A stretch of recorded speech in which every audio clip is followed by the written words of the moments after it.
તો મિત્રો કેમ છો બધા મજામાં? જો અમારા ઘરે નવા મહેમાન આવ્યા છે, હું તમને બતાવું. જો છે ને ટન એ ભાઈ બધું ભાઈ જો આ કેવો મસ્ત છે, હરણના બચ્ચા જેવો છે. જો આ કેવો વાસડો છે જો. અને હને આ હજી કેતા ખબર છે કાલ આયા નવા મહેમાન અમારા ઘરે આવ્યા.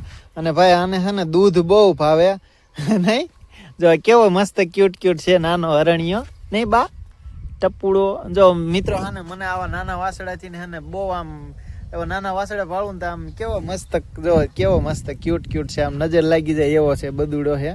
અને એની મમ્મીને હું તમને બતાવું. જો અમારા બે ગાય હતી એમાંથી આનો બદુડું છે, આ રોની આનું બદુડું છે, અને બીજી ગાય રહી આમ બાંધી છે. તો જો મિત્રો આ અમારી ગાય છે. અને હજી છે ને આવું બધું છે. અને ભાઈ વાડીએ બહુ મજા આવે છે. અને અમારો બદુડો છે મોટો થાય છે એટલે ભાઈ જોવો તમે મસ્ત વાસડો બનશે, મસ્તીનો તાકાત વાળો નહીં બદુડા. જો આપણી સેલ્ફી પાડી જો હવે આપણી સેલ્ફી પડે છે. જો સેલ્ફી જો નાનો અસલ કૂણો છે મસ્તીનો ટીંગુડો. તો કાંઈ વાંધો નહીં મિત્રો, જો આવા નવા વિડીયો જોવા હોય તો આપણી ચેનલને સબસ્ક્રાઈબ કરી રાખજો. હાલો મળીશું નવા વિડીયોમાં. બાય.